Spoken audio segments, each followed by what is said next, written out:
La parole est maintenant notre collègue Sonia de la Prévôté pour le groupe de l'Union centriste. Vous avez la parole. Monsieur le Président, Monsieur le Ministre, mes chers collègues, j'associe pleinement à cette question ma collègue Nadia Sollogoub. La tempête Covid-19 à peine passée, hôpitaux et cliniques doivent désormais reprendre leur activité. Nombreux sont les malades qui ont dû attendre. Dans ce contexte est paru un décret le 23 avril dernier visant à réquisitionner 5 produits d'anesthésie en pénurie. Depuis, la situation sur le terrain est illisible. Les pharmacies hospitalières ne peuvent plus les commander car l'État en détient désormais le monopole d'achat et de livraison, la gestion en local se faisant via les ARS. Le but était de prioriser les établissements les plus touchés par l'épidémie. Les taux faibles d'approvisionnement imposés ont créé de très fortes tensions dans les territoires. Ces dernières semaines, nombreux sont les établissements de soins insuffisamment livrés. Pas mal d'interventions ont dû être décalées. Certains hôpitaux sont rationnés, d'autres sont livrés, mais sans que l'on sache comment la répartition est faite. Des alternatives dégradées de prise en charge sont mises en place. C'est un réel recul, avec des risques pour les patients. Une nouvelle crise sanitaire se profile.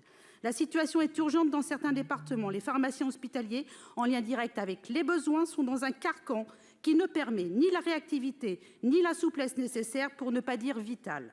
Faute de transparence et de dialogue sur la gestion, les disparités se creusent, l'équité face aux soins est mise à mal. Même la perspective d'une éventuelle seconde vague ne saurait justifier cette situation. Monsieur le ministre, le stock national est-il reconstitué comme cela semble logique? Quelles sont les clés de répartition actuelles qui créent les disparités délétères sur le terrain? Les besoins de terrain pour les patients, autres que Covid, étant réels, quand pensez-vous cesser le contingentement actuel et redonner la main aux acteurs de terrain dans les établissements de santé? Pour vous répondre, la parole est au ministre des Solidarités et de la Santé, M. Véran. Monsieur le Président, Mesdames et Messieurs les sénateurs, Madame la sénatrice Sonia de la Prévôté, merci pour votre question que je comprends.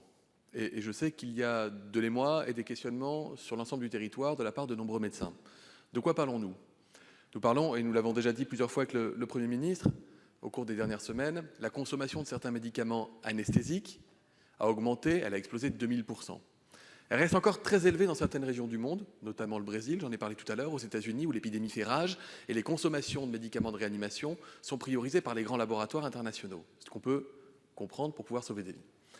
Nous mettons tout en œuvre semaine après semaine, jour après jour, croyez-moi, pour reconstituer un stock national nous permettant non seulement de voir loin, dans l'hypothèse où il y aurait une augmentation de l'épidémie, mais également pour permettre aux patients de bénéficier de chirurgies réglées, programmées, comme c'est le cas habituellement sur notre territoire.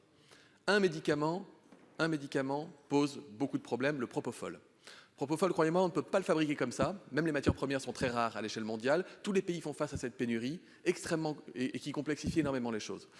Et je remercie d'ailleurs beaucoup les chirurgiens qui sont obligés de freiner encore une partie de leur prise d'activité. Je sais qu'il y a des disparités territoriales. La réquisition, ce n'est pas franchement une réquisition, c'est plutôt une gestion nationale du stock et des commandes, de manière, à sécuriser les commandes à l'international vis-à-vis de très gros laboratoires qui ont des demandes qui explosent de partout sur la planète, et ensuite d'être capable d'avoir quand même une gestion rigoureuse de ces stocks, de manière à reconstituer notre capacité nationale de réponse si jamais il y avait à nouveau un afflux de malades en réanimation, et en même temps d'être capable à chaque établissement d'assurer tout ou partie de son activité chirurgicale. Je vous le dis, Madame la sénatrice, hélas, en matière de propofol, la situation ne reviendra pas à la normale avant plusieurs semaines. Il faudra attendre cet été pour pouvoir reprendre une activité de chirurgie programmée à 100%.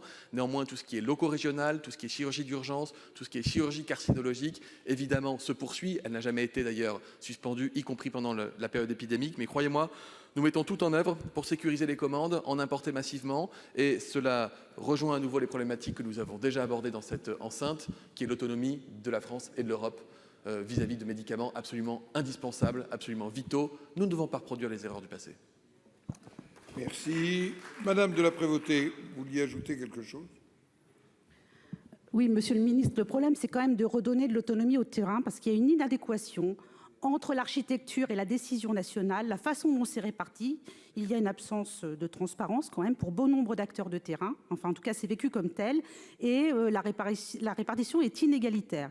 Donc, il faut au moins que les choses se fassent de la bonne façon, de façon claire, équilibrée, qu'il n'y ait pas de perte de chance d'un territoire à l'autre. Et puis, en plein Ségur de la santé, se poser la question quand même de l'administration centrale, hospitalière et régionale de la santé, peut-être redonner sa force et son pouvoir aux acteurs de terrain dans le domaine de la santé. Je vous remercie. Merci.